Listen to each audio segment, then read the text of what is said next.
Chapitre 15. Je me suis penché en avant et j'ai écrasé ma cigarette dans le cendrier.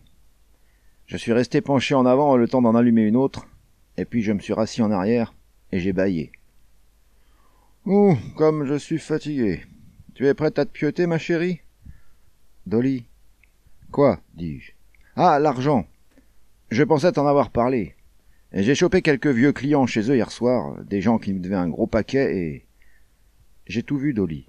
Je ne sais pas combien il y avait, mais je sais qu'il y avait beaucoup, une pleine valise. » Je me suis retourné et je l'ai fixée.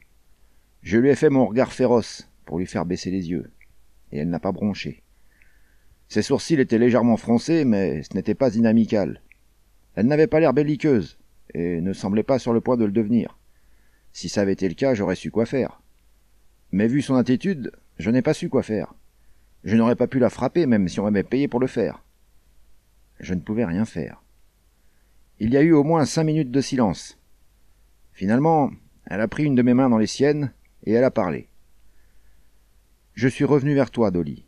Ça n'a pas été facile, après tout ce qui s'est passé entre nous, mais je sentais que je devais le faire. Je t'aimais et je voulais t'aider. »« Eh bien, dis-je, tu ne m'entends pas m'en plaindre, n'est-ce pas ? Souviens-toi de la nuit dernière, mon chéri. Tu ne penses pas qu'après ça, tu as bien compris que je t'aime, et que tu peux me faire confiance, et que tout ce que je veux, c'est t'aider. Écoute, dis-je. Je te parie que demain matin, on va se faire réveiller de bonne heure. J'ai remarqué qu'ils ont garé quelques wagons de gravier à côté, et ils vont sûrement les accrocher entre eux. » Elle s'est levée, a défroissé sa blouse, et m'a regardé en fronçant un peu les sourcils. Elle a fait un petit hochement de tête, comme lorsqu'une institutrice donne la permission à un enfant de quitter la salle. « D'accord, Dolly. Je pense que je n'ai plus rien à dire. J'ai peut-être commis une faute en te quittant, quand je suis parti sur un coup de tête, alors que j'aurais dû savoir qu'un homme qui avait agi comme tu l'avais fait n'était pas lui-même, et aurait pu... Oh, Dolly, Dolly, qu'est-ce que tu as fait ? » Elle a caché son visage derrière ses mains et s'est rassise sur le canapé en pleurant, submergée de sanglots.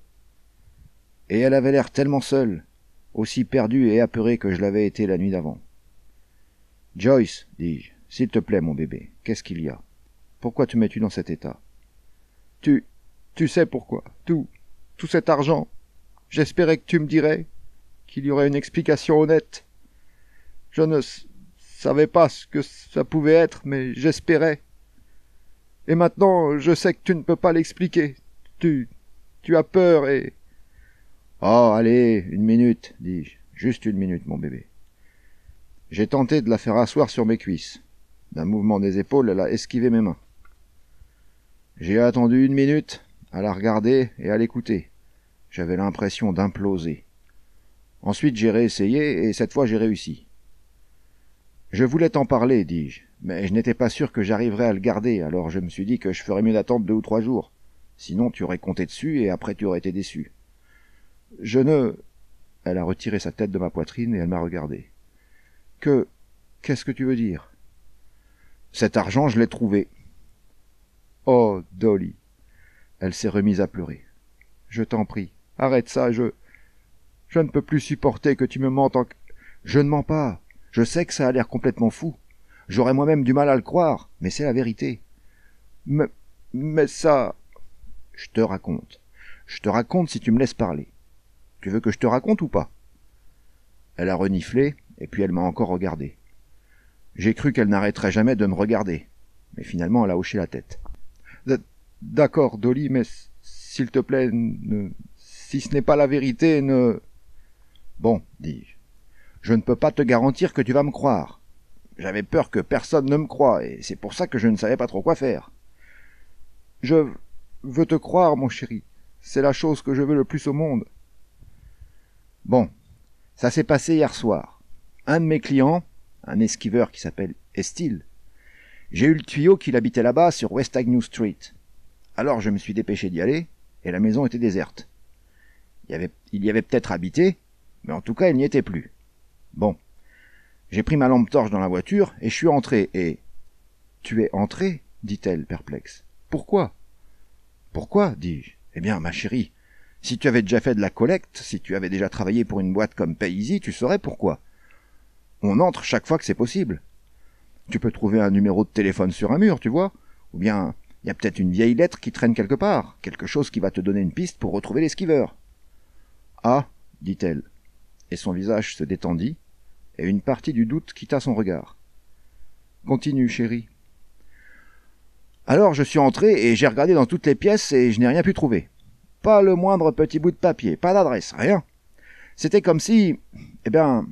c'était presque comme si quelqu'un avait pris la peine de bien vérifier qu'il ne restait rien. Comme s'ils avaient bien lavé et récuré avant de partir. C'était vraiment étrange, tu vois ce que je veux dire. Ça m'a rendu curieux. Alors j'ai continué à explorer. Et finalement, j'ai trouvé cette petite mallette tout au fond d'une étagère, dans un des placards de la chambre. Je l'ai ouverte et j'ai regardé dedans, et je peux te dire, ma chérie, que j'ai vraiment sauté au plafond. J'ai fait une pause pour allumer une cigarette. Je lui en ai offert une, et j'en ai profité pour la jauger, et j'ai pris une longue et profonde inspiration. Elle avait tout gobé jusque-là. C'était un très bon baratin, et elle tenait à le gober.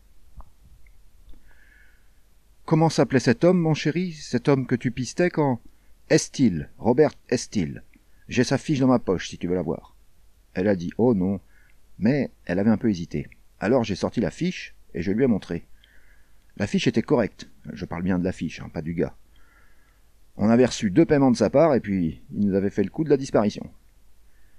Je peux aussi te montrer la maison vide, dis-je. Et j'aurais pu lui en montrer une. Elle est au 1825, West Avenue, et je peux t'y conduire tout de suite. Non, ce n'est pas nécessaire. Il y a combien d'argent, Dolly? J'ai commencé par lui mentir, par lui dire qu'il y avait 5 ou 10 000, ou quelque chose dans le genre, parce que c'était plus facile de la faire marcher avec ça qu'avec une grosse somme. Et une fois qu'elle marcherait, la suite serait vraiment facile, je pourrais lui dire, je pourrais prétendre que j'avais placé une partie du pognon, ou que je l'avais joué, ou que j'avais fait quelque chose pour que ça me rapporte un gros paquet. Mais elle n'était pas encore tout à fait convaincue. Elle aurait très bien pu redevenir suffisamment méfiante pour demander à voir l'argent, pour le compter. Je lui ai dit la vérité. Elle a tellement sursauté qu'elle a failli tomber de mes cuisses. Dolly, oh mon Dieu, chérie, 100 000 ? Ça doit être de l'argent volé, ou alors c'est une rançon, ou... Les billets ne sont pas marqués, dis-je. J'en suis sûr, j'ai tout bien vérifié. Ça doit être quelque chose comme ça ne peut pas être autre chose. Il faut amener ça à la police, Dolly. Et suppose qu'il y ait quelque chose de louche dans ce pognon, comme c'est probablement le cas. Que m'arriverait-il à un gars comme moi, un itinérant sans amis ni entourage? Je vais te dire ce qui m'arriverait. Ils essaieraient de me tabasser jusqu'à ce que je signe des aveux. Et s'ils n'y arrivaient pas, ils me boucleraient, et ils me garderaient jusqu'à ce qu'ils arrivent à trouver les bonnes réponses. Mais si tu rendais l'argent, ça prouverait que... Et moi je te dis qu'ils ne me croiraient jamais. Ils penseraient que j'ai eu peur et que j'essaierais de maquiller les choses. C'est pour ça que c'est compliqué, que je me suis fait tellement de soucis. Je n'irai pas jusqu'à dire que je ne veux pas le garder. Mais ça change quoi si je le rends? C'est une histoire qui sonne faux. Moi-même j'ai du mal à y croire, et je pense que c'est pareil pour toi, et... Tout d'un coup, je l'ai enlevé de mes cuisses. Je suis allé à la cuisine, et j'ai pris une bouteille dans le placard, et j'en ai bu une bonne rasade au goulot. Alors que j'étais en train de lui parler, j'avais pensé à quelque chose à propos de l'argent. Et ça m'avait frappé comme un éclair sur un toit en tôle. Le pognon n'était pas marqué, ça je le savais. Mais supposez qu'il y avait quelque chose de pas net là-dedans, et qu'en fait, il n'appartenait pas à la vieille. Supposez que les flics et le FBI étaient à la recherche de certains numéros de série. Et j'ai eu un frisson. Ensuite, je me suis souvenu, et j'ai poussé un soupir de soulagement. 4 jours avant, Mona avait payé ma caution avec une partie de l'argent. Si ça avait été de l'argent volé, j'aurais déjà été au courant. J'ai remis la bouteille dans le placard. Je me suis retourné, et Joyce était là, et elle s'est jetée sur moi pour m'enlacer. « Je te crois, Dolly, » dit-elle, d'une voix proche du désespoir. « Je te crois sur parole. »« Eh bien, bon, dis-je. Je vais être franc avec toi, ma chérie. Si tu ne me croyais pas, je ne t'en voudrais pas trop. Qu'est-ce que tu vas faire, Dolly? On ne peut pas le garder. »« Eh bien, je ne sais pas, dis-je. Je veux dire, que peut-on faire d'autre? Je n'irai pas jusqu'à dire que je ne veux pas le garder, mais même si... Non. Ah non, chérie, il doit y avoir un moyen de... Lequel? Trouve-moi un moyen qui m'éviterait d'aller en prison, et ainsi probablement de gâcher le reste de ma vie. Eh bien, tu pourrais peut-être retourner dans ce quartier pour y enquêter. Tu pourrais trouver... Non, Pour me faire remarquer et prendre le risque que quelqu'un appelle les flics, sans façon. Il faisait nuit quand je suis allé là-bas et personne ne m'a vu. Jusqu'à présent, je suis à l'abri, et j'y reste. Mais on ne peut quand même pas... Alors dis-moi ce qu'on peut faire, dis-le-moi et je le fais. Tu ne veux pas que j'aille en prison, n'est-ce pas? Non, oh non, mon cœur. Si ça pouvait donner quelque chose de bien, dis-je, je le ferais. Mais tout ce que je vois, c'est que ça me mettrait dans la mouise. Ça ne ferait du bien à personne. Tout cet argent, s'il a été volé, il devait être assuré, et l'argent de l'assurance a déjà été versé. Les seuls qui y ont laissé des plumes, c'est les assureurs. Et tu sais comment ils sont. Ils possèdent déjà la moitié de la terre, et ils y sont arrivés en arnaquant les gens, en saisissant les fermes et en mettant tout le monde sur la paille. Je ne vois pas pourquoi je me mouillerais pour un de ces voleurs d'assureurs. Elle ne disait rien. Elle réfléchissait. Je me suis penché vers elle, et je lui ai fait un bisou sur la tête. Toi et moi, Joyce, dis-je, on n'a jamais vraiment eu notre chance, ma chérie. C'était toujours un taudis après l'autre, jamais un rond de côté. Putain, je vais te dire, tu as beau faire tout ce que tu peux, à essayer d'arranger les choses au jour le jour, mais si tu continues à vivre comme ça, tôt ou tard... Elle m'a serré plus fort. Elle a chuchoté. Oh, Dolly, oh, je t'aime tellement, mon chéri. 100 000, dis-je d'une voix douce, et ça nous appartient tout aussi bien qu'à n'importe qui d'autre. 100 000, une maison décente, avec plein de fenêtres pour que le soleil puisse s'y déverser, et des meubles décents à la place des vieilleries, et une bonne voiture pour une fois, et pas de soucis. Plus besoin de se casser la tête la moitié du temps à se demander comment on va joindre les deux bouts. Et, murmura-t-elle.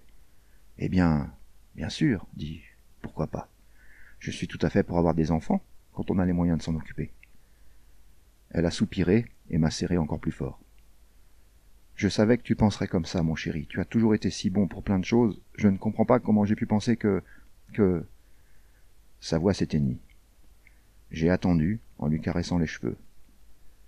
Je ne sais pas, Dolly, je veux tellement... Et si tu allais le voir, dis-je, le toucher, le compter. Viens, ma chérie, on va le compter ensemble, on va imaginer comment on pourrait le dépenser. T'as envie de le faire, hein? Eh bien, dit-elle, hésitante. Non, je ne préfère pas. C'est déjà assez difficile comme ça de ne pas perdre la tête. Ne parlons plus de ça, on va... Et donc, nous n'avons plus parlé de ça. Je l'ai prise dans mes bras, et je l'ai portée jusqu'à la chambre.